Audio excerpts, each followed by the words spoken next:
La siguiente presentación contiene imágenes animadas. Hace décadas que gritamos nada sobre nosotros sin nosotros. Y ese grito Una mujer se expresa con vigor. se convirtió en el lema del movimiento de personas con discapacidad. Un conjunto de puños cerrados rodea la palabra movimiento.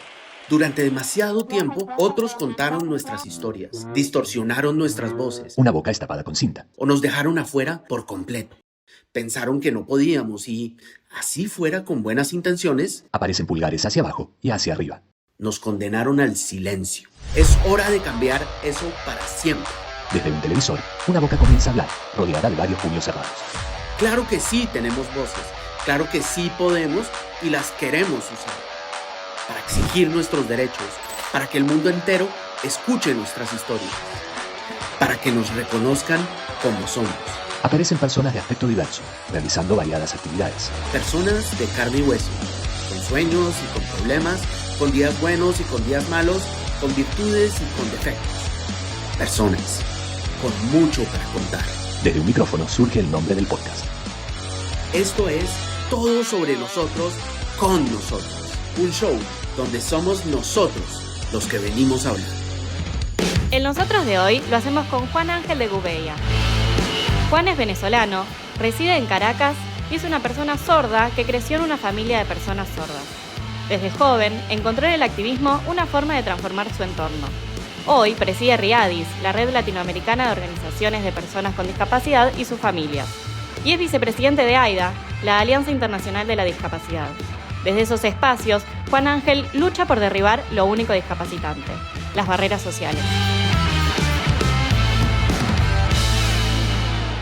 Juan Ángel, si llegara un extraterrestre y hablara con las personas con discapacidad de la sociedad civil de América Latina y les dijera, llévenme a su líder, nos llevarían a ti, porque eres el líder de las personas con discapacidad de la sociedad civil de América Latina.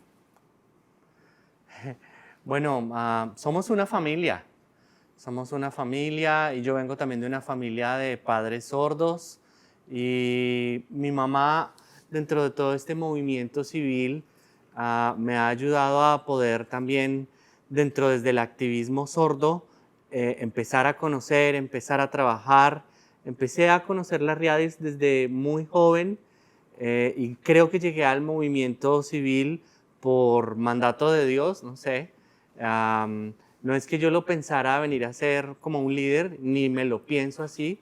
Yo creo que cada uno de nosotros hace el trabajo a su manera y todos le apuntamos a lo mismo.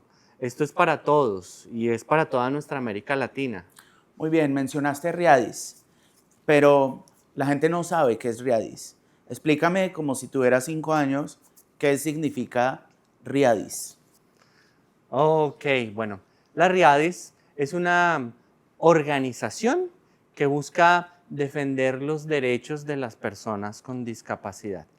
Tal vez tú conozcas que hay leyes en los países y que nosotros lo que hacemos es trabajar con estas leyes en todo el mundo. Y de hecho hay una ley que está en todo el mundo y es la Convención de los Derechos de las Personas con Discapacidad en la ONU.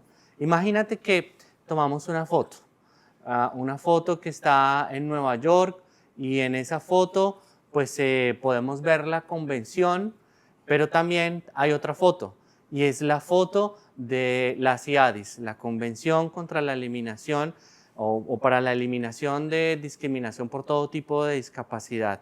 Y nosotros pues utilizamos esas dos fotos para recordarnos a nosotros mismos que tenemos que seguir haciendo esa incidencia para darle poder a las organizaciones de personas con discapacidad en América Latina para que defiendan sus derechos.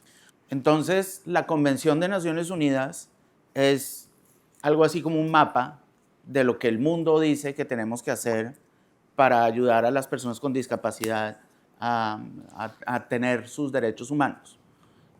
La CIADIS es lo mismo en versión OEA, ¿sí? Otro mapa que nos ayuda a llegar hasta allá. Pero la RIADIS viene siendo algo así como la red de organizaciones de...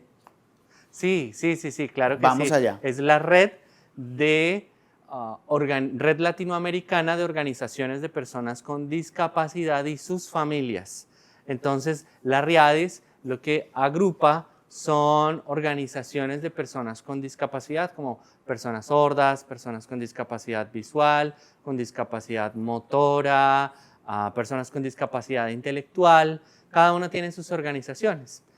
Si fueras un niño de 5 años, podrías conocer allí muchos amigos de diferentes discapacidades. Perfecto. Entonces, se organizan las personas ciegas, se organizan las personas sordas, se organizan las personas con discapacidad física y todas ellas, entre ellas, escogen a una persona que sea como el presidente de la organización de todas las organizaciones. Y ese eres tú, ¿sí? ¿Cómo llegaste a esa posición? ¿Cómo eligen en la RIADIS a un presidente? Bueno, te cuento, cómo he llegado yo quizás allí a la presidencia de la RIADIS. Ha sido un trabajo de muchos años, un trabajo que empezó desde mi país y que empezó con la reforma constitucional que se hizo en Venezuela sobre los derechos de las personas con discapacidad y también la ley sobre las personas con discapacidad. Allí empezó mi trabajo, bueno, y de hecho empezó mucho tiempo antes, siendo una activista por los derechos de los niños, niñas, jóvenes y adolescentes. Entonces, desde ahí empecé y entonces he venido conociendo más. Fui presidente del capítulo de jóvenes de la Federación Mundial de Sordos y fui, de hecho, la primera persona del sur global en tener esa posición allí en el capítulo de jóvenes. Esto poco a poco me permitió conocer más de las barreras que como personas con discapacidad enfrentamos y en la RIADIS pude ser el vicepresidente. Y ese primer término como vicepresidente en esos 4 años me ayudó a conocer aún más y a seguir trabajando. Y en esa conferencia de la RIADIS que se hace cada 4 años, pues efectivamente pude conocer organizaciones de otros países, conocer la democracia, la discapacidad, conocer 50 organizaciones de 20 países y en esa asamblea general pues se hizo la votación y pude estar primero entonces como vicepresidente, estar en la junta directiva y posteriormente como presidente. Y de hecho, algo muy importante para comentar también es que soy el primer presidente sordo en la historia en poder tener este cargo en cualquier regional de discapacidad en el mundo. Vamos un poquito a la historia de la RIADIS. ¿Cuántos presidentes ha tenido la RIADIS? ¿Cuánto tiempo lleva? Y es decir, y este es tu primer mandato, ¿cuántos mandatos te quedan? Explícame un poco la mecánica de la RIADIS y su historia. La RIADIS se estableció en el 2001 en mi país, en Venezuela, en Caracas, en el Hotel Ávila. Y de hecho, en esa asamblea yo estaba de observador. ¿Y sabes cuántos años tenía? 19 añitos. Y estaba yo ahí viendo cómo se desarrollaba todo bajo el liderato de Lenín Molina. Lenín Molina, una persona con discapacidad física, que en paz descanse, un gran líder que nos acompañó. Y posterior a eso, la RIADIS vino acá a Brasil y su primera presidenta fue Regina Atala. Y después de los términos de Regina Atala vino Ana Lucía Arellano, que también es una lideresa que viene desde las familias de personas con discapacidad, y después de los 2 términos de Ana Lucía vine yo. Ok, entonces eres el cuarto presidente de la RIADIS en toda su historia. Hemos tenido 2 presidentas mujeres, digamos que en equidad estamos 50-50. Y ahora sí quisiera como que me contaras un poco de tus orígenes. Ya me dijiste que tus papás son sordos, y que empezaste en el liderazgo de las organizaciones de personas sordas pues desde muy temprana edad, pues a los 19 añitos estabas yendo a las asambleas pues donde se fundaba RIADIS. Pero háblame un poco de tu infancia, ¿cómo es crecer en una familia de sordos? ¿Tu papá y tu mamá son sordos? ¿Los papás y las mamás, o sea, tus abuelos, son sordos también? Explícame un poco cómo funciona eso. Bueno, te cuento, yo soy sordo por los genes de la familia de mi padre. Por allí es genético. Mi papá pues nació sordo. La familia de mi mamá también existen otras personas sordas.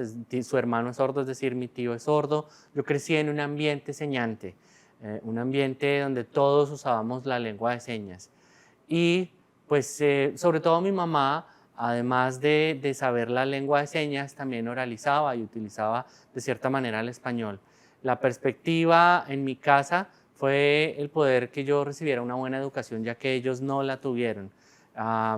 Y era una educación sin intérprete, en ese momento no teníamos intérpretes, así que mi mamá siempre se esforzó para que yo tuviera buena educación. En la familia, las personas oyentes, cuando vieron que yo también fui sordo, muchos dijeron, no puede ser otra persona sorda en la familia, pero a diferencia de eso, mi mamá dijo, ¡qué bien! Tengo un hijo sordo, me encanta esto. Y ella siempre se esforzó porque yo aprendiera muy bien la lengua de señas, porque esto fue un ambiente natural para mí. Y la educación la recuerdo de una manera muy linda. Yo tuve educación para personas sordas, mi papá y mi mamá pues se esforzaron siempre por darme la lengua de señas, ¿no? Entonces, hay otras familias donde los padres de pronto son oyentes o donde solo un padre sabe la lengua de señas. Algunos aprenden la lengua de señas y después pues les enseñan la parte escrita. Lo que yo pude vivir en ese momento fue que estuve en una escuela oral. Mi ambiente en casa era un ambiente de la lengua de señas. Mi mamá y mi papá, pues lo que hacían era usar, como te decía, sobre todo la lengua de señas, pero un poco la oralización. Y entonces, en algunas ocasiones, yo servía de intérprete para ellos, porque yo, al haber accedido a la educación regular y ellos quizás no, entonces yo mediaba la comunicación entre otras personas, porque a mí me enseñaron también a oralizar ciertas cosas, entonces yo servía de mediador comunicativo entre mis padres y también otras personas.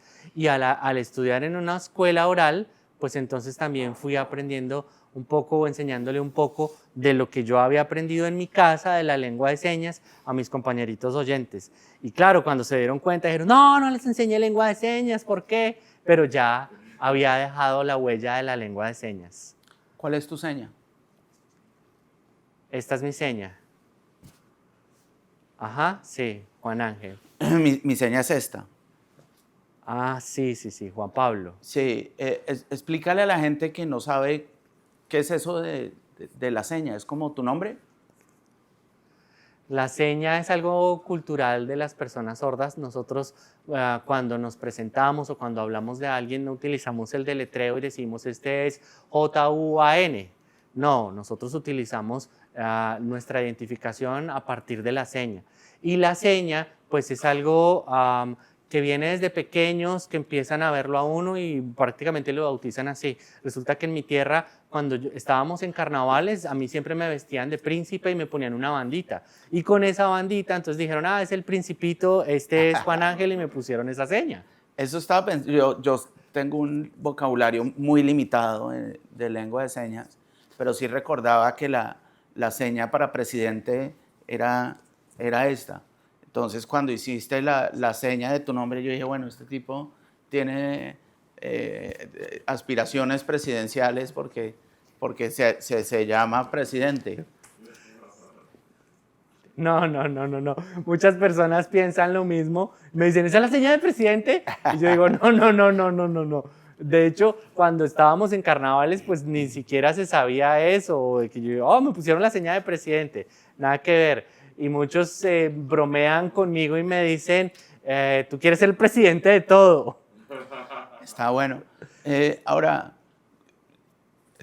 ¿cómo los sordos bautizan a los oyentes? Esto es algo que de pronto la gente que está viendo esto no conoce. Pues la persona sorda generalmente conoce a la persona oyente, conoce su nombre, se toma el tiempo de conocer a la persona oyente, de identificar algún rasgo particular y a partir de ese rasgo particular pues se le pone la seña a la persona. Entonces no es que se bautice ya de una vez en un primer momento, y ese bautismo en cuanto a la seña, pues generalmente no lo hace cualquier persona, no es que lo hagan personas oyentes, siempre lo hace la misma comunidad sorda. Entonces cuando alguien se presenta ya con su seña, quizás uno le pregunte y le dice, bueno, ¿y quién te puso la seña? ¿Cómo fue o por qué? Existe una especie de validación. Es como cuando uno tiene su nombre ya en el pasaporte, ya uno se lo puede cambiar. A mí me bautizaron los sordos colombianos. Creo que fue Henry Mejía. Hace... Ah, Henry, un amigo mío. ¿Cómo es la seña de Henry? Henry, esta es la Ok. seña de él. Ok. Bueno, háblame del activismo sordo. Si apareciera una lámpara de Aladino y te dijera, bueno, ¿qué quieren para mejorar la vida de las personas sordas? ¿Cuál es la una cosa que luchan, que las personas sordas quieren? ¿Cuál es la lucha? ¿Cómo podrías resumirlo en una sola cosa? Wow. Serían muchísimas cosas. Mis 3 deseos serían quizás buscar primero una educación en lengua de señas para todos los niños y niñas sordas, y sobre todo una educación bilingüe, una educación que parta desde la lengua de señas, que todos los niños inicialmente conozcan la lengua de señas, conozcan esa lengua natural, que sus familias conozcan la lengua de señas y tengan ese ambiente. Ese sería mi primer deseo que yo pediría. El segundo sería que a partir de esa educación los niños sordos puedan vivir una vida donde se desempeñen normalmente. Hay 73 millones, se aproxima que hay unos 73 millones de personas sordas en el mundo, pero solamente un pequeño porcentaje tiene acceso a la educación. Así que el ideal sería un mundo en el cual las personas sordas puedan enseñar en cualquier lugar y en cualquier momento, porque no se trata simplemente como de incluirlos en la escuela regular. Sí, claro, puede ser ya en un segundo momento, pero el ideal sería que en un primer momento los niños sordos tuvieran ese ambiente enseñante. Y ahora sí, volviendo a mi segundo deseo, yo diría que contar con más personas que sepan lengua de señas en nuestras vidas, que tengamos no tanto más intérpretes, sino más personas señantes. Así como digamos que tú sabes un segundo idioma, sabes inglés, ¿sí? Sí. Entonces hay muchas personas que saben inglés y tú te puedes comunicar con esas personas. Para nosotros entonces sería ideal poder contar con más personas que sepan lengua de señas y a su vez también muchos más intérpretes. Y mi último deseo en esa lámpara de Aladino sería poder tener un mundo inclusivo, un mundo en el que no sé, cualquier gobierno, cualquier política, siempre el sector público y el privado pues también velen por la lengua de señas. Esa siempre es y será nuestra identidad. Bueno, entonces, educación, idioma y políticas, son como los 3 deseos. Ahora, en educación, yo llevo muchos años trabajando en esto de la discapacidad y lo que dice la convención es que queremos que las escuelas regulares incluyan a los chicos con discapacidad haciendo ajustes razonables. Entonces, en el caso de los físicos, pues sobre todo es infraestructura, o sea, que haya rampas para que las personas con discapacidad física puedan entrar a los colegios. En el caso de las personas con discapacidad intelectual, entonces es convertir los currículos de una manera personalizada para que los chicos con discapacidad intelectual igual aprendan cosas, pero las aprendan a su ritmo, pero todos apuntan a lo mismo, de incluir personas con discapacidad en la escuela regular. Para personas sordas es diferente, porque tú me dices que es deseable que existan unas escuelas signantes, si te entendí bien el término, es decir, unas escuelas exclusivas para niños y niñas sordas, y que ahí tengan como un primer contacto con la educación y que luego cuando se gradúen de ese primer nivel de educación signante, ahí sí vayan a la escuela regular. Entonces, esto va un poco en contravía del primer paradigma que te estaba diciendo, ¿sí? Como lo que piensa la gente es que queremos escuelas inclusivas y tú me estás diciendo no, queremos escuelas, no las vamos a llamar especiales, pero llamémoslas escuelas exclusivas para niños y niñas sordas hasta cierto nivel y que luego sí vayan a los colegios inclusivos. Explícame eso. Sí, sobre este tema hay muchas confusiones y no es tanto que haya como una contradicción, porque la convención es esa teoría y resulta que cuando se lleva a la práctica, pues muchas veces se ve de una manera diferente. La Alianza Internacional de la Discapacidad, AIDA, ha publicado un documento guía sobre la educación inclusiva y dentro de ese documento guía, esas políticas, hay 8 capítulos y también allí se habla acerca de la lengua de señas, la educación en lengua de señas, sobre la accesibilidad, todo esto que tú ya mencionaste previamente. Y cuando se habla acerca de la educación inclusiva, se habla acerca de una educación también bilingüe para las personas sordas. Entonces, para poder tener ese bilingüismo, las personas tienen que tener esa primera lengua. Hay muchas buenas prácticas, tienen que estar en ese entorno lingüístico. Hay un lugar, la escuela que se llama Fairmont, en los Estados Unidos, en Texas, y en la Fairmont tienen muchísimas herramientas para el aprendizaje de la lengua de señas, para que los niños aprendan lengua de señas y después de eso, ahí sí ya son incluidos en escuelas regulares de otro nivel. En Costa Rica también hay muy buenas prácticas donde están los niños oyentes, por ejemplo, está la sala de primer grado de niños oyentes y está la sala de primer grado para niños sordos. Los niños aprenden los contenidos, aprenden la lengua en clase, en salones aparte, pero después, por ejemplo, en sus descansos comparten, se conocen. Entonces, hay varias líneas en las que se desarrolla este paradigma. Lo que queremos buscar para que no exista esa confusión es que no haya privación lingüística. Imagínate que tú como persona oyente, cualquier persona oyente de 0 a 5 años adquiere la lengua y resulta que los niños sordos están adquiriendo la lengua de manera tardía y esto genera a su vez situaciones problemáticas por esa privación del lenguaje, porque si ellos aprendieran la lengua de señas en esos 0 a 5 años, pues sería muchísimo más fácil poder desarrollar muchas cosas más. Y además junto con la lengua viene la identidad. Entonces tampoco se trata acá como de una contradicción, porque también la convención habla acerca de ese tipo de seguimiento que se tiene que hacer a los derechos de los niños. Y aquí cuando hablamos de la educación inclusiva también debemos darnos cuenta de que es compleja y no es simplemente para los niños sordos, sino también para niños ciegos. Imaginémonos también a los niños ciegos cuando acceden al aula regular y en el aula regular de pronto no cuentan con material en braille. Entonces debemos llevar ese conocimiento que está allí en la convención a una práctica efectiva que permita alcanzar esos objetivos que los niños necesitan. No solamente niños sordos ciegos, los niños ciegos con discapacidad intelectual, que se lleve realmente a la práctica.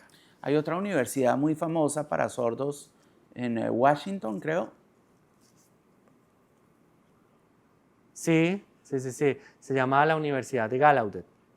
Es la primera universidad en el mundo de sordos y para sordos. Y es histórico porque desde su fundación sus presidentes fueron oyentes. Pero poco a poco cuando la universidad fue creciendo y fue teniendo más alumnado, el mismo alumnado dijo, bueno, pero ¿por qué presidentes oyentes o rectores oyentes? Necesitamos un rector sordo, porque el rector sordo tiene que estar allí. Y desde ahí se quedó el movimiento Deaf President Now. Ese movimiento del Deaf President Now también generó el movimiento del poder sordo, que esta es la seña. Y a partir de ahí pues se generó muchísimo más, se generó muchísimo más ese movimiento activista sordo. ¿Conoces Gallaudet? Sí, claro que sí. tuve la oportunidad de en 2002 estar allí, he ido varias veces. La semana pasada también estuve en Washington, en las oficinas centrales de la OEA, y pude pues también allí pasar a Gallaudet y hablar con varios de mis amigos. Algo que me encanta de Gallaudet es la accesibilidad que se tiene.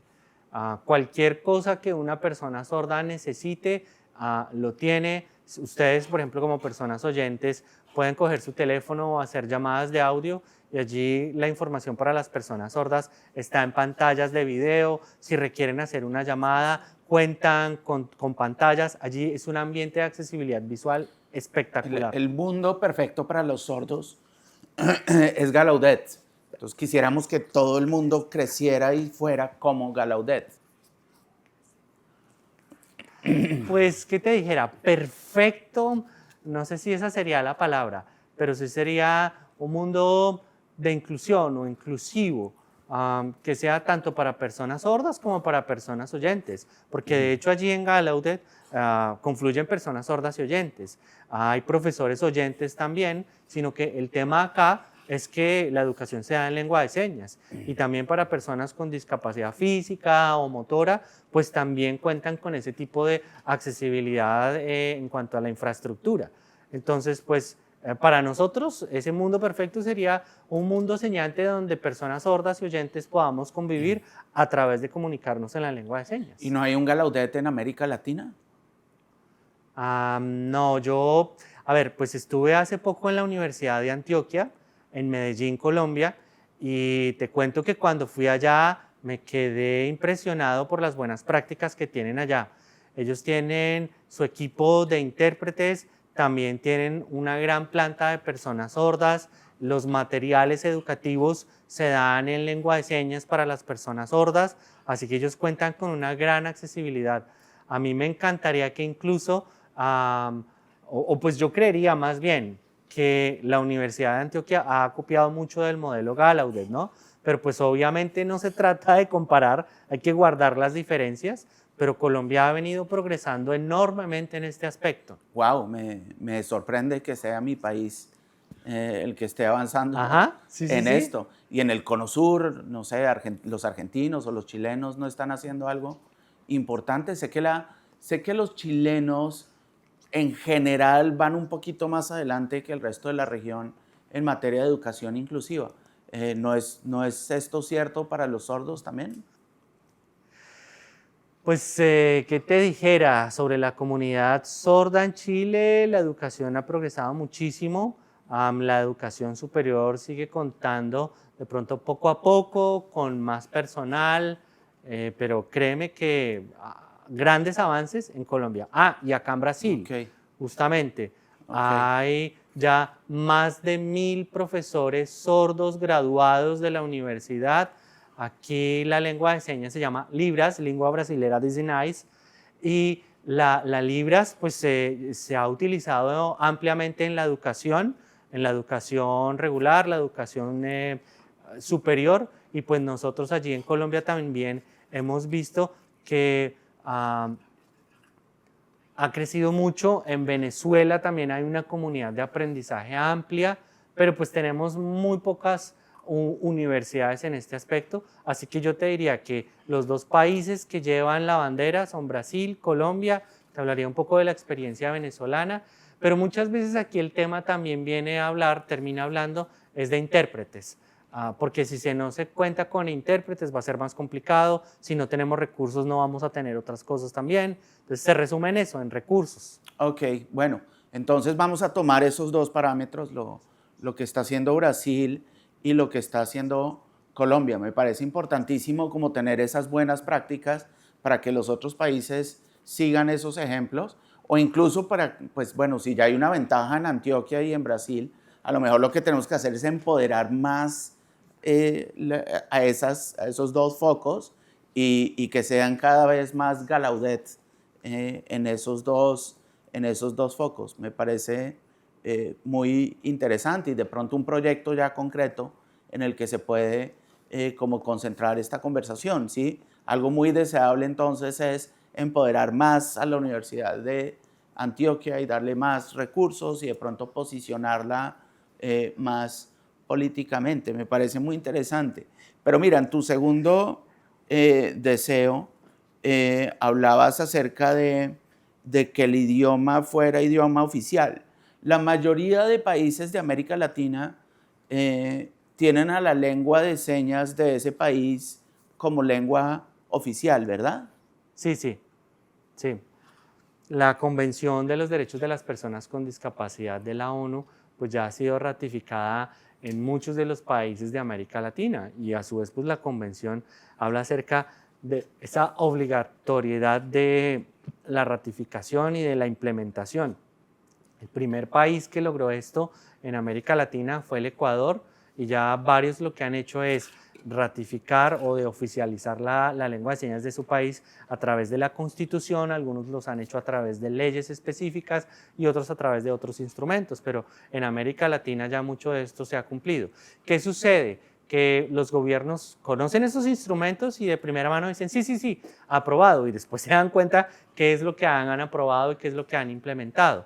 Entonces, y nuevamente para hablar de tu tierra, para hablar de tu país, yo diría que Colombia también tiene grandes avances para las personas sordas, porque hablamos de lo que tienen allí como el centro de relevo, esta iniciativa público-privada, tienen servicios de interpretación en las escuelas que son pagados por el gobierno, tienen universidades que se han comprometido con la lengua de señas.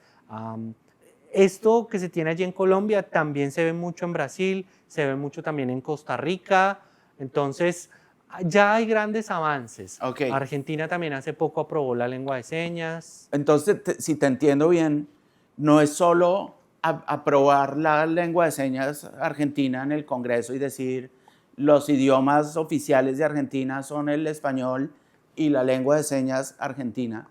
Eso es solo el principio. Sí, entonces lo que me estás diciendo es que cuando Argentina dice, bueno, el idioma oficial acá también va a ser la lengua de señas argentina, eso significa que toca hacer una cantidad de cosas después, más allá de simplemente llamarlo el idioma oficial. Sí, es decir, cuando uno se compromete a tener un idioma oficial, toca hacer toda una suerte de cambios para darle acceso a las personas que hablan ese idioma, que me imagino que sería lo mismo, ¿no? Si Ecuador dijera, ahora el ruso va a ser una lengua oficial en Ecuador, entonces tocaría empezar a hacer una cantidad de cosas en ruso. Sí, las señas de las señales de tránsito, por ejemplo, los menús en los restaurantes. O sea, tocaría hacer todos los cambios en Ecuador para que el ruso estuviera presente en todos lados. Sucede lo mismo con la lengua de señas. ¿Te estoy entendiendo bien? Así es que cuando se oficializa una lengua, trae consigo, por ejemplo, el acceso a la información a través de esa lengua. Y también, pues, cuando se tienen que hacer, por ejemplo, denuncias estatales, las denuncias estatales deberían aceptarse en la lengua de señas. Y entonces se tiene que traducir a esa lengua o se debería poder recibir de alguna manera. Todo lo que tú dices de los documentos oficiales, esto también genera un paso a paso que tiene que hacerse de una manera paulatina, ir creando estos espacios relacionados con la lengua que se acaba de oficializar. Y lo que pasa en nuestra América Latina es que muchas veces los gobiernos van pasando, van cambiando y muchas veces a los colectivos de personas con discapacidad nos toca empezar desde cero, poder crear conciencia en estos nuevos equipos de gobierno y ahí nos toma más tiempo volver a hablarles del asunto. También, por ejemplo, ¿por qué no hablar de las lenguas de señas de los pueblos indígenas? Las lenguas de señas de los pueblos indígenas también tienen que ser reconocidas. Entonces, lo mismo, o los idiomas, cuando hay un reconocimiento legal de las lenguas orales de los pueblos indígenas, existe ese reconocimiento de nuestras lenguas de señas. Qué interesante. Pero mira, quisiera ir un paso más atrás. ¿Por qué no le explicas a las personas que están viendo esto cómo es esto de los idiomas en lenguas de señas? Sí, porque no existe tal cosa como español o, no sé, francés, sino que es lengua de señas francesa, lengua de señas Y en los idiomas, que en los países que hablan el mismo idioma, como en los países de América Latina, que todos hablamos español, bueno, pues está Brasil también, pero en cada país que habla español no es la misma lengua de señas. Explícale a la gente que está viendo eso, ¿por qué? Porque no hay una sola, no es más fácil. Explica por qué pues, por qué hay una lengua de señas diferente en cada país. Sí, esa pregunta me la han hecho muchísimas veces y todo el mundo se pregunta lo mismo. Bueno, ¿y por qué no hay una lengua de señas universal? O como la pregunta que tú me acabas de decir. Resulta que con la lengua también viene la cultura y con la cultura pues vienen aspectos contextuales. Y cuando nosotros decimos, bueno, la cultura venezolana, el contexto venezolano no va a ser el mismo contexto de otros países. Y pues la lengua de señas venezolana y la lengua de señas colombiana son diferentes, o incluso con Libras, la lengua brasilera de Sinais, pues es diferente también. Entonces, pues claramente existe estos aspectos ya de un corpus, de unas palabras, pero nosotros entre personas sordas, cuando nos conocemos y poco a poco vamos viendo más o menos el uso de la lengua, nos calibramos entre nosotros y podemos hablar. Por ejemplo, en este evento en el que estamos utilizando también las señas internacionales.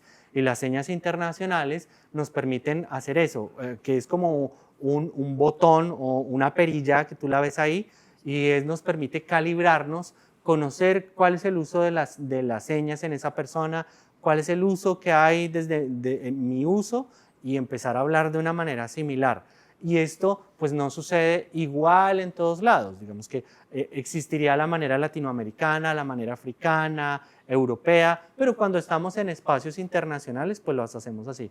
Pero el primer concepto que hay que entender es que cada país tiene su propia lengua de señas a partir de su contexto, que a partir de ahí es donde nace. Ok, entonces por eso el venezolano, la lengua de señas venezolana, la lengua de señas ecuatoriana y la lengua de señas colombiana son diferentes. Sí. Pero, por ejemplo, en Brasil hablan portugués, en Colombia hablamos español. Yo más o menos les entiendo a los brasileros. Hay muchas palabras que son muy parecidas. Sí, o sea, para un colombiano es más fácil entender a un brasilero que a un ruso. Sí, ¿se puede decir lo mismo en señas? O sea, es bien parecido el lenguaje de señas venezolano con el colombiano, con el ecuatoriano, ¿o son completamente diferentes? Bueno, antes de responder, solamente hacer una aclaración, ¿no?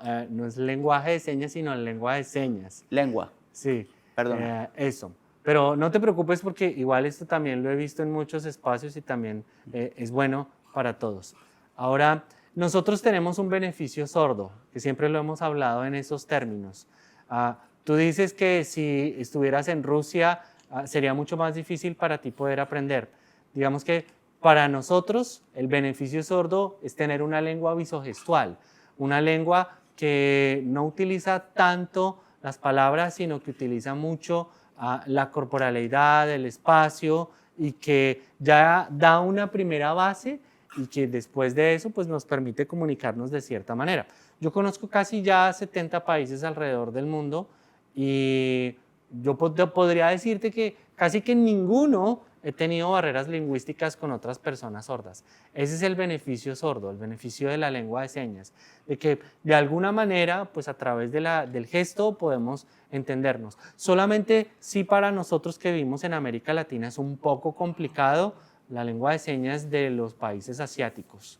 Sí es bien diferente, sí requiere de más calibración y de más hablarnos. ¿Podrías darnos un ejemplo de alguna palabra en lengua de señas venezolana, lengua de señas colombiana, lengua de señas argentina?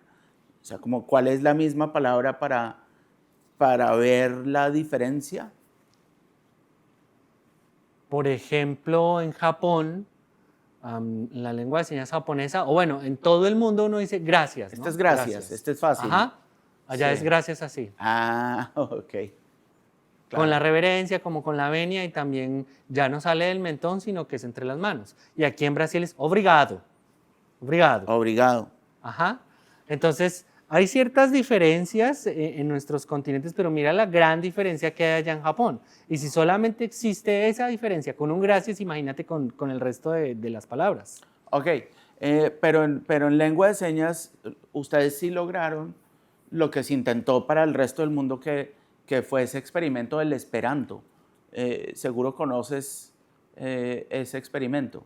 Es decir, eh, también en algún punto la humanidad dijo, pues en vez de que exista español, francés, italiano, japonés, hagamos un solo idioma y se inventaron este idioma que se llama el Esperanto, que pues no prosperó porque nadie habla Esperanto.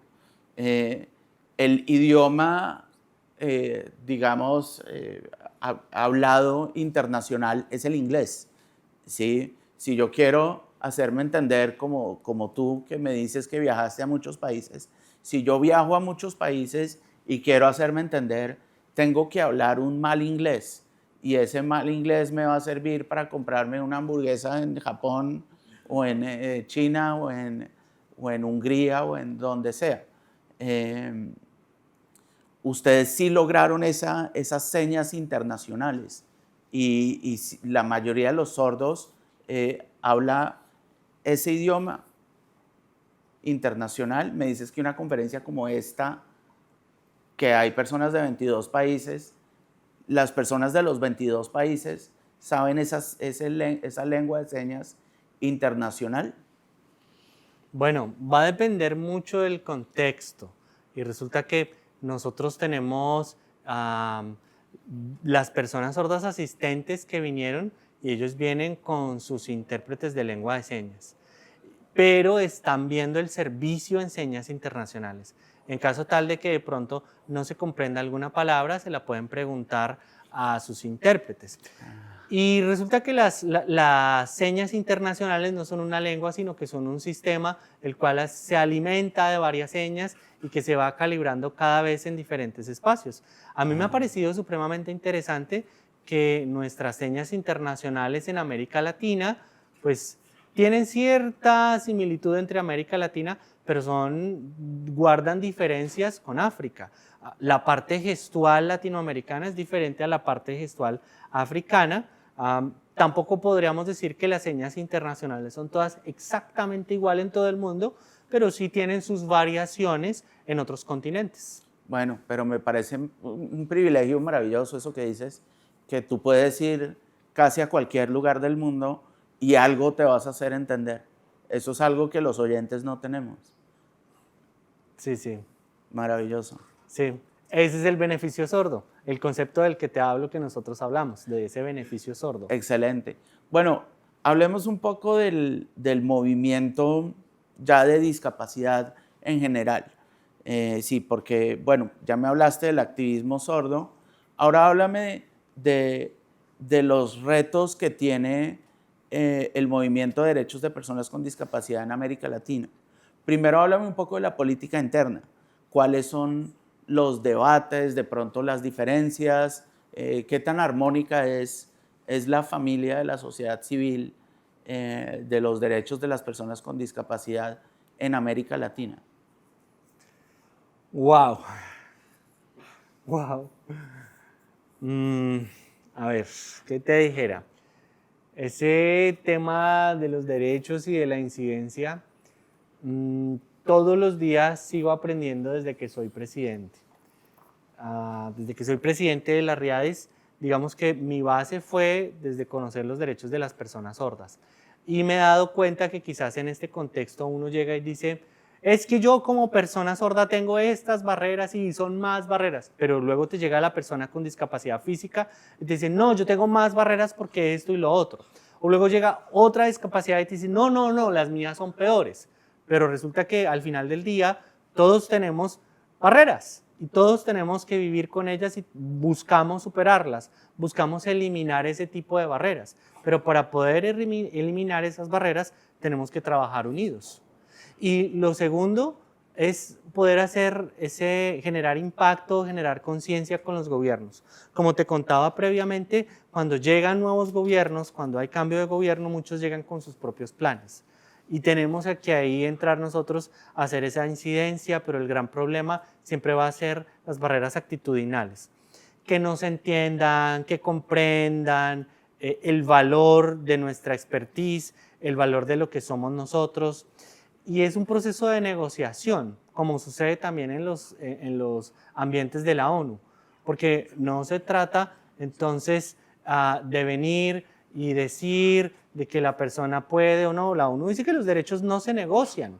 Entonces es un cambio de paradigma el que se debe hacer, es un cambio de actitud el que se debe hacer para poder lograr la garantía de nuestros derechos. Son muchas cosas, pero terminaría con la tercera, el acceso a la información.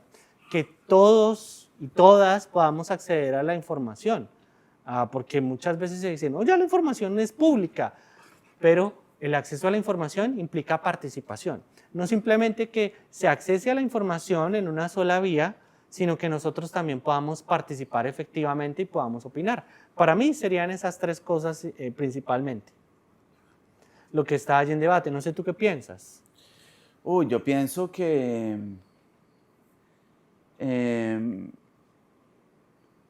pienso que América Latina tiene muchas victorias, digamos, normativas. Sí, yo creo que nosotros somos muy buenos, por ejemplo, para vernos bien en el papel.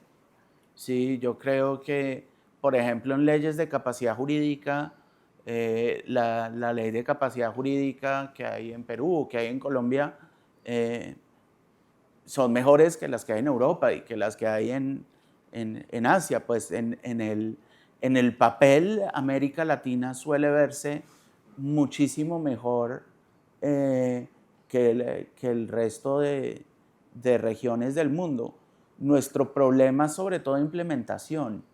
¿Sí? Como dices, todos ratificamos la convención, puede que todos los congresos latinoamericanos aprueben la lengua de señas, como dices tú, de ese país, pero luego la implementación de aterrizar esa lengua de señas a todos los manuales de derecho y a la cultura en general, me parece que ahí es donde tenemos más complicaciones.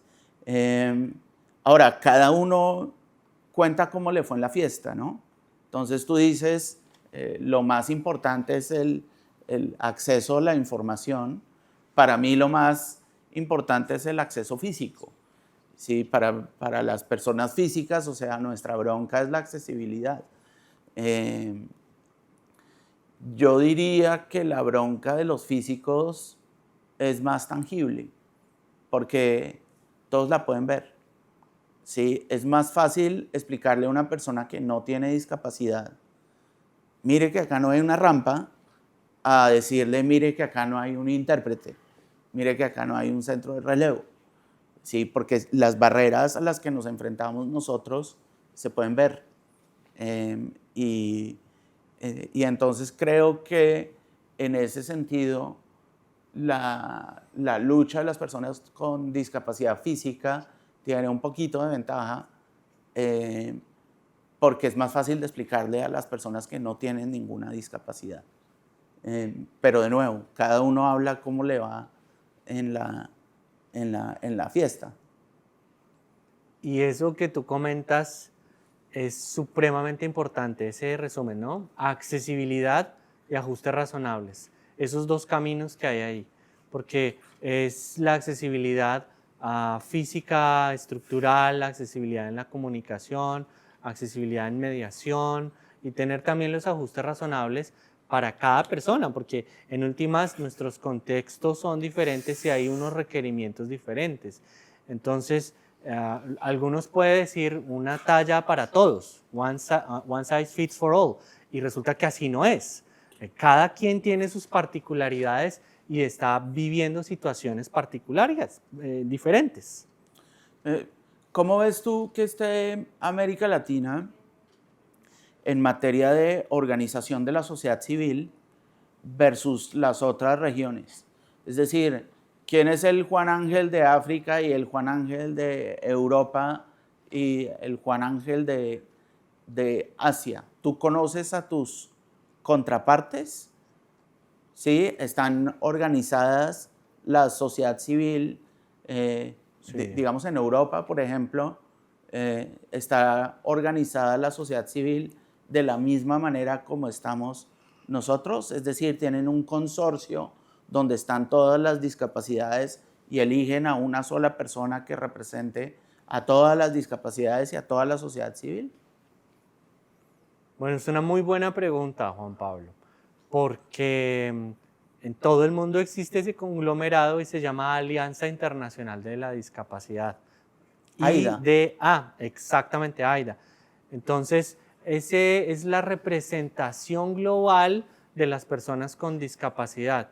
Entonces, muchos se preguntan por esa estructura y es una estructura compuesta de dos partes, de dos regionales que son América Latina, Asia, África, Oceanía, la zona árabe y Europa. Entonces, a partir de allí, de esas regionales, de esas 6 regionales, pues existe esa primera base y también 8 organizaciones globales, la Federación Mundial de Sordos, Federación Mundial de Sordos Ciegos, la World Blind Union, la Unión Mundial de Ciegos, también están las organizaciones de padres de familias. Entonces, allí está esa representatividad del movimiento asociativo de las personas con discapacidad y efectivamente hay un solo presidente que en este caso actualmente es Nawaf Kabara, que viene de la Asociación Árabe de Organizaciones de Personas con Discapacidad. Entonces, no es que se trate aquí de decir, bueno, somos lo máximo, pero sí somos esa representatividad desde las personas con discapacidad. Y te puedo decir que al conocer esas contrapartes, en América Latina estamos muy bien. Hay mucho conocimiento, hay un buen activismo. Lo que aquí nos hace falta es fondos y crear capacidad desde las organizaciones para poder hacer muchas más cosas. Digamos que desde las prioridades mundiales hemos logrado poco frente a lo que los donantes dan. Las prioridades de los donantes en todo el mundo están centradas de pronto en África o en otras regiones y aquí de pronto no viene tanto. Entonces, lo que necesitamos nosotros es empezar a fortalecer desde lo local, de esas organizaciones de personas con discapacidad y a su vez ir fortaleciendo lo nacional, lo regional, lo global. Ese contexto local, como se llama muchas veces, y tener las organizaciones paraguas. Tal vez tú conozcas España, ¿no? El sistema de discapacidad que se tiene allí. Gobierno Nacional de España está financiando también a las organizaciones de personas con discapacidad y se permite ese activismo. En nuestra América Latina no se ha podido lograr ese tipo de cosas. Así que tenemos que seguir luchando para fortalecer el movimiento. O sea, en España el gobierno financia a la sociedad civil y eso es algo que nos gustaría en América Latina. Exacto. Es un muy buen modelo, el modelo europeo es un muy buen modelo y lo que se busca es que exista esa equiparación de derechos, esa igualdad de derechos en las personas con discapacidad que nos permita que nadie se quede atrás. No se trata solamente de los movimientos del activismo de personas con discapacidad, sino otro tipo de activismos como el feminismo y demás, pues que también cuentan con ese tipo de fondos. Aquí en América Latina lo que deseamos es fortalecer el movimiento a partir de que contemos con fondos para poder hacer el activismo. Entonces, como te digo, viene la cooperación internacional a trabajar en el aspecto, viene a trabajar allí, pero sus prioridades y sus políticas en este momento no están centradas en América Latina. ¿Cuál fue ese líder que mencionaste del mundo árabe? Se llama Nawaf Kabara, esta es su seña. ¿Y él a quién representa? Él es el presidente allá, como la Riadis de allá, por así decirlo, es la Asociación Árabe de Organizaciones de Personas con Discapacidad, AOPD. Ah, ok, del mundo árabe. Sí, él viene de ese mundo árabe y al ser parte de la junta directiva de AIDA, pues cuando hubo las elecciones fue elegido como presidente del movimiento ya mundial. Ah, pero yo pensé que que era José Vieira, que era un latino ciego, que estaba como de presidente en AIDA, o presidente encargado, o es este Nahual. No. Te cuento la estructura de la Alianza Internacional de la Discapacidad. Nosotros hacemos esa incidencia política y cada 3 años hay un gran cambio, ¿no? de las directivas. Pero cuando me hablas de José Viera, te digo que estamos muy orgullosos de poder contar con un director ejecutivo que viene desde América Latina. El director ejecutivo se encarga de buscar presupuestos, de ejecutar presupuestos, de coordinar el secretariado, y él resulta que fue escogido como un director ejecutivo interino. Y hace 3 semanas la junta directiva, con base en su desempeño, ha decidido que él ya no sea más interino, sino que sea el director ejecutivo permanente de la Alianza Internacional. Entonces, así que allí, desde AIDA, podemos decir con mucho orgullo que nuestro director ejecutivo proviene de América Latina, un argentino. Un latino, un argentino, es el CEO, ponle, pero entonces el presidente de esa junta es el árabe y José es como el CEO. Sí. Ah, perfecto. Sí. Ya te estoy entendiendo mejor. ¿Y quién representa, por ejemplo, a los africanos? ¿Tú conoces a todos esos liderazgos? Sí. Sí, de la representación de África es Idris Maiga. Idris representa el colectivo de discapacidad física y motora. Es una persona también que ha trabajado un montón allí en África. En Asia está Piti Lim, que es de Singapur, también es de discapacidad motora. En Oceanía está Latoa, que es de Nueva Zelanda. Y de Europa está de Grecia, pues estaba previamente Yanis. Yanis fue el presidente que hubo antes de Europa, y en estos momentos pues es el presidente del Foro Europeo de Discapacidad, del IDF. Ok, entonces sobre todo la diferencia entre ellos y nosotros en la zona latina es una cuestión de recursos. ¿Qué te dijera? Es que, digamos que, no sé si la pregunta es diferente o la respuesta es diferente, porque todos enfrentamos las mismas barreras. La diferencia radica también en aspectos culturales y en la forma en la que se hace el activismo y en la forma en la que se viven las situaciones. Nosotros en América Latina, pues de pronto somos más arriesgados, hacemos un activismo diferente al activismo que hacen las personas en Asia. Tú conoces cómo son ellos allá, sus formas, sus maneras de actuar y de pensar. En África, cuando estuve allí, entonces, para que exista una reunión con alguna autoridad, mejor dicho, tiene que ser todo un súper protocolo, y cuando lo logran dicen, wow, pudo sentarse con el presidente. Y uno acá es directo y uno dice, mire, necesitamos X, Y y Z, y se mueve el colectivo y el colectivo se demuestra. Entonces, son diferentes perspectivas también a partir de la región. Pero respondiendo a tu pregunta, sí, también es un asunto de fondos. Y como te digo, el tema de la cooperación internacional en estos momentos está centrada en África. Claro, entendemos que se ve mucho a partir de cifras de pobreza extrema, pero el llamado también es a ver la situación en perspectiva y decir, pobreza hay en todo el mundo, sobre todo en todo el sur global, y todos vivimos este tipo de situaciones. Sí, yo pienso que acá tenemos acceso, sí, tú tienes acceso a los dirigentes de muchos países, pero el hecho de que te reciba el presidente de un país de América Latina no quiere decir que ese país luego vaya a hacer unas grandes inversiones en accesibilidad de información o física o la que fuera.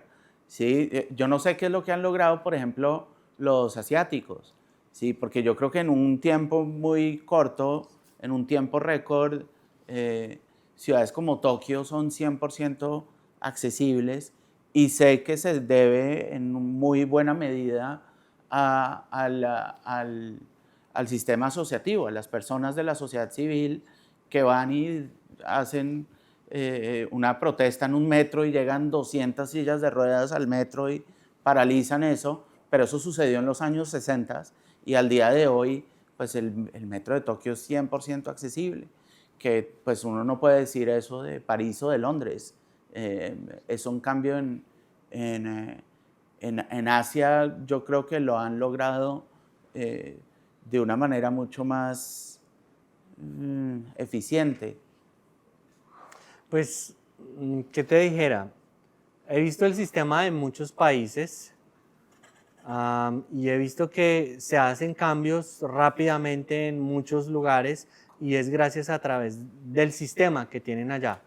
El gobierno obliga a que los cambios que se aprueban tengan que hacerse rápidamente, cambios relacionados con la discapacidad. Hay otros países donde el sistema es más lento, donde hay más situaciones que tienen que solucionarse. Para mí yo diría que es cuestión del sistema. Mira, por ejemplo, Noruega. En Noruega ellos tienen un sistema sumamente eficiente y en Noruega todo el mundo tiene derecho a que se le den los servicios. Y si una persona con discapacidad requiere de un intérprete personal, se lo dan. Si una persona con otro tipo de discapacidad requiere otro ajuste, otra solución para su accesibilidad, también lo tiene. Entonces, yo sé que todo esto también va atado a presupuestos, a planes, pero en general te diría que todo es cuestión del sistema. Y el sistema en Japón es espectacular, es supremamente ágil. Pero ¿sabes qué hay en Japón que no hay en Noruega? Los números. Si en Tokio viven 20 millones de personas. Yo creo que en Noruega, esos países nórdicos que nosotros admiramos tanto, pues también tienen mucho éxito porque son pocas personas. ¿Sí? ¿Cuánta gente vive en Noruega versus México, versus Brasil, versus Colombia o Argentina? Sí. Noruega en cuanto a población es mucho más comparable como una provincia pequeña de algunos de nuestros países.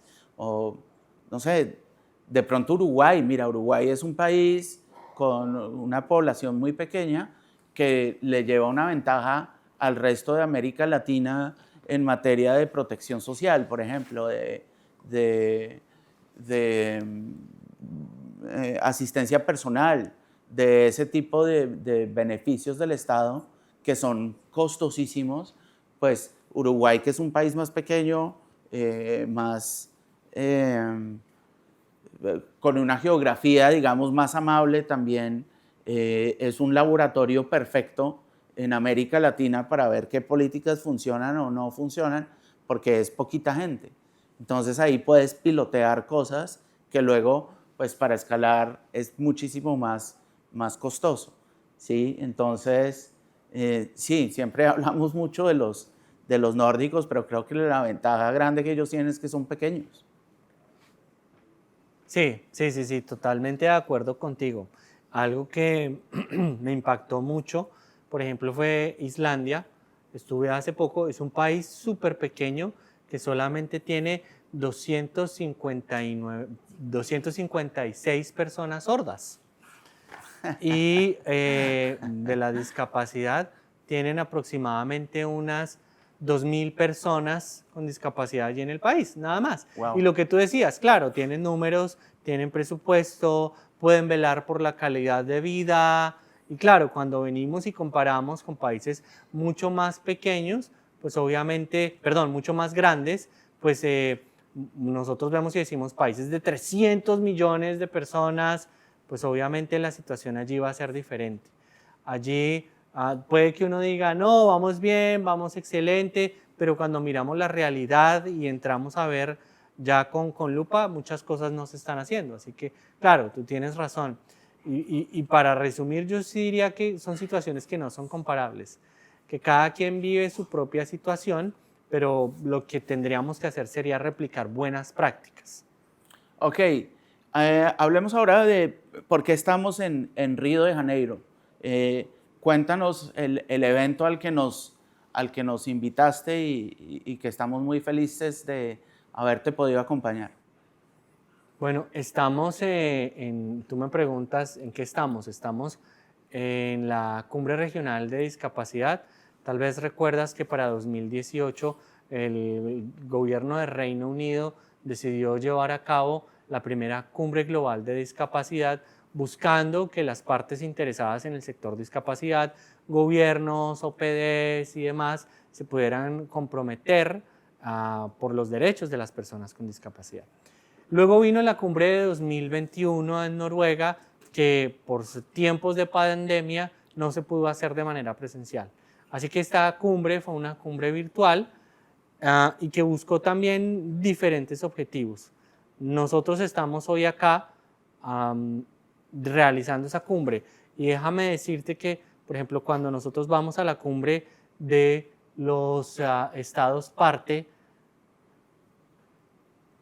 en Nueva York, la cumbre de los estados parte de la Convención de los Derechos de las Personas con Discapacidad, la COSP, pues allí también hay muchas partes interesadas.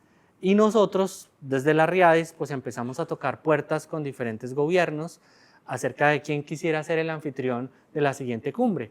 Y resulta que muy amablemente el gobierno brasilero nos dijo, podemos hacer la cumbre en Brasil.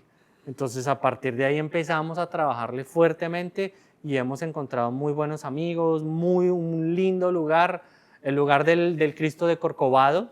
Y pues, precioso poder estar acá, felices de poder estar acá. También quisiera agradecerte pues, por el gran apoyo que el CAF nos ha brindado, porque el CAF nos ayudó a atraer más personas con discapacidad y a que el movimiento tenga mucha más representación. Así que muchísimas gracias a ustedes también. Y gracias también porque eres una persona latina, conoce el movimiento y al conocer el movimiento y estar dentro del CAF, pues se hizo todo más fácil y se le da más protagonismo a las personas con discapacidad. Como te digo, ese modelo es un modelo digno de replicar y cuando tú me hablabas también de líderes, tú haces parte de esos líderes que tenemos también acá en América Latina. Muchas gracias, Juan. Es nuestro privilegio y nuestro trabajo poder apoyar eventos como este, pero no iba a eso, a lo que ibas es, hablaste de un poco de cumbres, que la gente que está viendo esto de pronto no conoce. Entonces, vamos despacio. Entonces, hay como dos tipos de cumbres. Hay una que es anual, tú hablaste que nos vemos todos los años en junio, nos vemos en Nueva York, en la sede de las Naciones Unidas, para una cumbre que se llama COSP, que es la cumbre de los estados parte a la Convención de Naciones Unidas. Es decir, todos los países del mundo que han ratificado la convención, que ya son 190 y pico, hay muy poquitos países que no han ratificado esa convención, se encuentran todos los años en Nueva York en junio a decir, bueno, de este tratado internacional que firmamos, cómo hemos avanzado y son temáticos, ¿sí? Entonces en el 2022 hablan de educación inclusiva y en el 2023 hablan de sistemas de protección social y en el 2024 hablan de bla, me los estoy inventando, no son esos específicamente, pero el punto es que son temáticos. Entonces esas son unas cumbres a las que vamos. Luego hay otras cumbres que son la que hubo en Noruega, supuestamente, que fue virtual, y la próxima que se viene en el 2025, que es en Alemania. Entonces, a esa cumbre mundial donde van a ir todos los Juan Ángel de todas las regiones, todas las organizaciones de la sociedad civil y todos los otros actores importantes que nos vamos a reunir en Alemania el próximo año. La previa a eso, la regional, la organicemos primero la casa antes de ir a mostrarnos en Alemania al mundo, es esta que estamos haciendo en Río, ¿verdad? Más o menos va así la cosa. Sí. Entonces te cuento más acerca de la cumbre, porque veo que también tienes súper preparada la entrevista, has leído un montón sobre el asunto. Entonces, Pues sí, efectivamente son dos cosas por separado. La COSP pues está centrada es en la Convención de los Derechos de las Personas con Discapacidad y pues los estados parte que la han firmado. La Cumbre Global de Discapacidad se desarrolla cada 3 años, 2 o 3 años dependiendo de las situaciones y dependiendo del país. ¿Qué busca la Cumbre Global de Discapacidad, el Global Disability Summit? No es tanto la invitación de los gobiernos, obviamente están los gobiernos, pero traer a las demás partes interesadas, a la academia, a la empresa privada, a la sociedad civil, para que todos veamos la mejor manera de que las buenas prácticas que se están haciendo se puedan recoger, se puedan conocer a través de partes magistrales que se hayan allí y que se establezcan compromisos. Nosotros, por ejemplo, acá empezamos a trabajar desde 4 líneas: educación inclusiva, trabajo inclusivo, protección social y cambio climático o acción climática. Y porque son las necesidades que desde la RIADIS hemos visto con nuestros miembros en América Latina.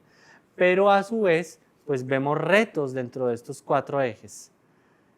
Y lo que buscamos con este tipo de conferencias es llegar a conocer aún más del trabajo que se está haciendo en estos ejes. Conocer el trabajo, recopilar buenas prácticas para a su vez poder establecer desde nuestra parte un documento de llamado a la acción. Este documento de llamado a la acción busca pasar de quedarnos en la palabra, en la charla, en el verbo y pasar a la acción.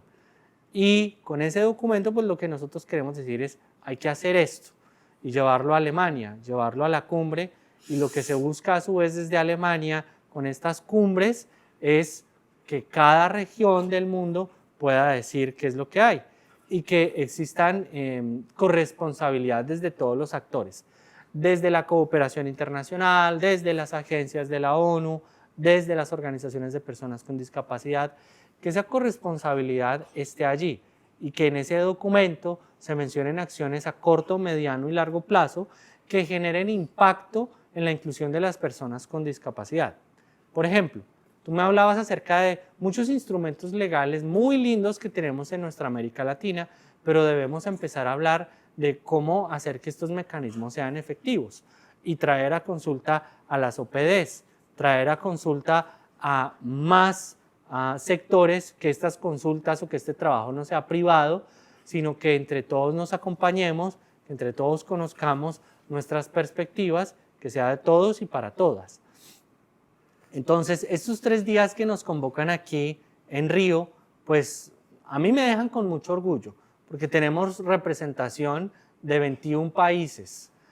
Lo que buscamos es diversidad en la participación de los colectivos con discapacidad, buscamos equidad de género, buscamos también que los grupos subrepresentados al interior de la discapacidad también pudieran estar, que a su vez los grupos que representan la interseccionalidad de la discapacidad pudieran estar, como grupos indígenas, colectivos LGBTI, que pudiéramos estar todos acá, conocernos, vernos, conocer nuestra experiencia, porque esto a su vez con esas ponencias, con estos paneles, genera experiencia, genera también una red de trabajo, el conocido networking, y que nosotros podamos decir, bueno, no estoy solo, no estoy sola, mi organización no está sola, sino que se puedan establecer sinergias y a su vez pues generar esos compromisos.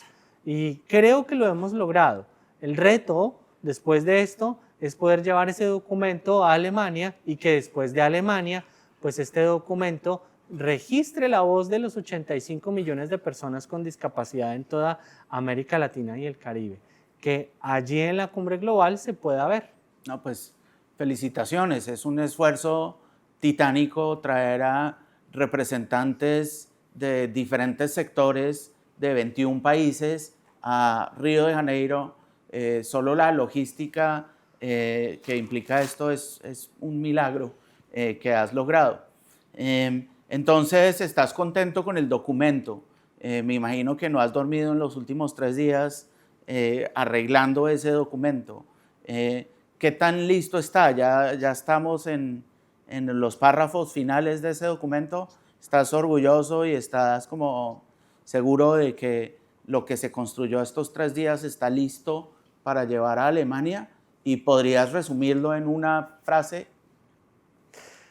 Pues tú me dices que si no he podido dormir en estos 2 días, no he podido dormir en los últimos 3 meses. 3 meses, 2 meses ha sido trabajo titánico, contactar a cooperación internacional, contactar gobiernos, contactar a las OPDs y más yo como persona sorda, imagínate, y poder comunicarme a través de mis intérpretes de lengua de señas. Ustedes como personas oyentes, fácil, cogen el teléfono, hacen una llamada y solucionan muchas cosas. Yo he tenido que estar en cientos de reuniones, poder comunicarme a través de mis intérpretes de lengua de señas, pero decir, nos lo merecemos. Merecemos tener nuestra cumbre, merecemos tener el documento y el documento pues ya se ha ido alimentando inicialmente con las opiniones de todos, pero no se ha terminado. Esto es un mensaje también para todos y para todas porque va a salir a consulta pública. Y este documento lo que busca es darle la oportunidad a todos los participantes y a otras personas a que a través de la virtualidad, porque va a estar colgada online, se pueda también continuar de alimentar y que represente la participación de todos y todas aquí en América Latina y que esté la participación de personas con discapacidad, de familias de personas con discapacidad y refleje realmente un proceso democrático y participativo que nos permita, como te digo, ser realmente la voz de América Latina. Fantástico, entonces no se acaba hoy, sino el documento igual lo vas a colgar para que la gente siga opinando. ¿Hasta Sí. cuándo hay tiempo? ¿Cuándo es la reunión en Alemania? Ya, el plazo para recibir las opiniones que alimenten al documento sería el 31 de diciembre, para que en las celebraciones de Navidad y Año Nuevo aprovechen, la vayan dejando y con Año Nuevo cerramos el documento y antes de la cumbre en Alemania debemos tener listo el documento, de confirmar los compromisos de todas las partes interesadas acá que nos reunimos en América Latina, los gobiernos, las OPDs. Esperamos que el CAF también alimente el documento, que nos den sus propuestas, sus compromisos, que son supremamente importantes, y esto lo vamos a trabajar nosotros ya a refinar el documento en febrero. En febrero se lo llevaremos a Alemania, se lo mostraremos a Alemania, y el 3 y 4 de abril se llevará a cabo la Cumbre Global de Discapacidad en Berlín. Allí pues nuevamente se reunirán las partes interesadas, pero ya de todo el mundo, y se podrán conocer los compromisos que se establecieron desde todas las regiones. Lo que nosotros soñamos, lo que nosotros buscamos y que creo que vamos a lograr, yo creo en nuestra América Latina, es que este proceso participativo y democrático genere impacto y que pueda mostrar esa voz en todo el mundo. ¿Cuál sería el resumen del documento de América Latina? ¿Qué es lo que vamos a llevar a Alemania? Si pudieras resumirlo. Bueno, es como te decía, son puntos de acción claves que hay allí, compromisos en cuanto a educación inclusiva, cambio climático, inclusión laboral y protección social. Estos son los puntos principales y lo que buscamos es que lo que se ha recogido de esas discusiones se lleve a la realidad, para que en Alemania pues, se vean las necesidades y los compromisos de nuestra región. Aquí hemos hablado de buenas prácticas, hemos hablado de los debe, de las cosas que hacen falta, de la implementación que se requiere para estos aspectos y pues esos puntos son los que van a alimentar el documento o lo están alimentando. ¿Sabes? Te voy a dar mi opinión. Estuvimos pues en la plenaria, llevamos una conferencia de CAF, pues del trabajo que CAF está haciendo en la región y todo eso es interesante, pero me parece más interesante lo que pasa por fuera de la sala de la conferencia. Es decir, estos espacios sobre todo son útiles para tener conversaciones en el coffee break porque están todos los actores pertinentes de la región y acá es donde podemos hablar. Mira, ayer hablamos con UNESCO, hablamos con la OEA, pero no hablamos con UNESCO, hablamos con Jerónima. no hablamos con la OEA, hablamos con Mercedes. Es decir, esto se convierte en un tema de individuos, sí, porque ya no es, pues somos CAF, por supuesto, pero es Juan Pablo y Iñaki los que vinimos a esta conferencia, y es a través de esos contactos personales y esas conversaciones que se tienen, digamos, por fuera de la plenaria, donde yo creo que suceden cosas más interesantes en este tipo de conferencias. ¿Cómo puedes ver desde tu punto de vista como organizador de esto, cómo entiendes esta oportunidad de la Conferencia de Río como una oportunidad para el networking? Sí, aquí la prioridad de este espacio fue la gestión del conocimiento, el poder aprender del otro, aprender de los demás y decir cómo vamos a trabajar en conexión, cómo vamos a conectar con el otro, con los demás, que exista esa real inclusión y decir, bueno, tú has trabajado en esto, yo estoy trabajando en esto, ¿por qué no conectamos? ¿Qué podemos hacer?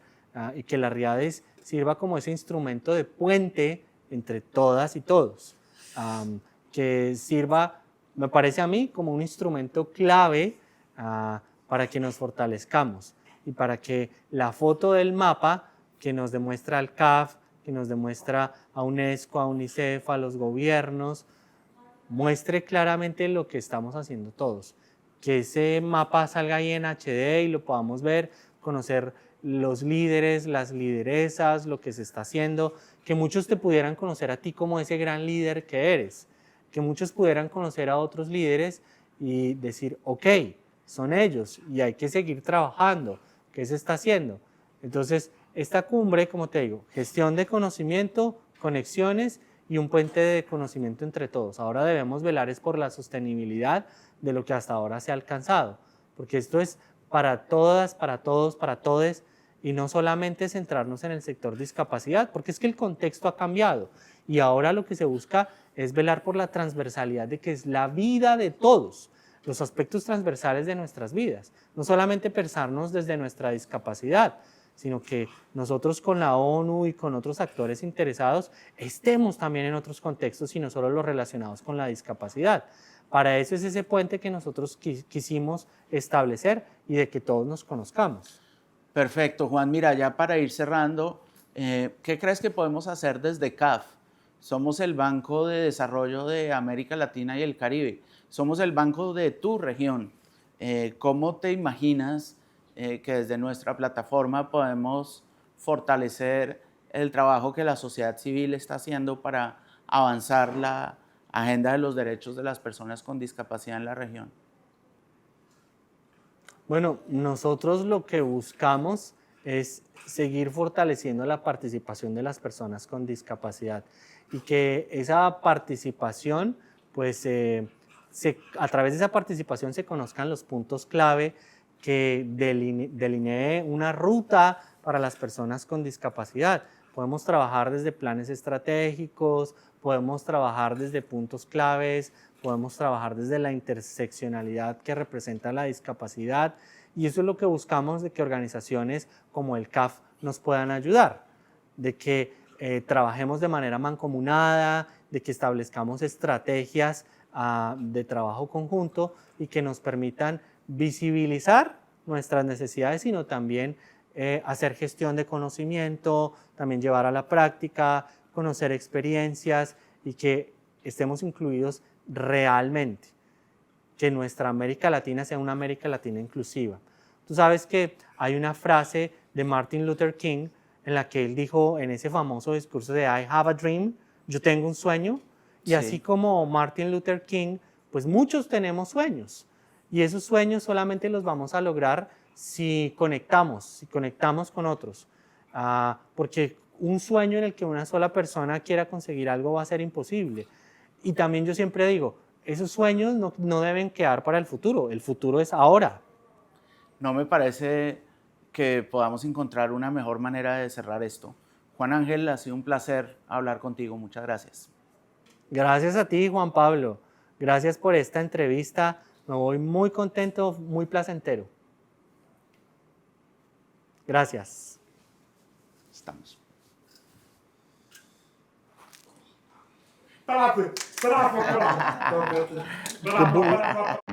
Creado por Juan Pablo Salazar e Iñaki Regueiro de Giacomi. Producido por CAF, Banco de Desarrollo de América Latina y el Caribe. Seguinos en nuestras redes, en YouTube como CAF en video, en Spotify y en Apple Podcast como Voces CAF.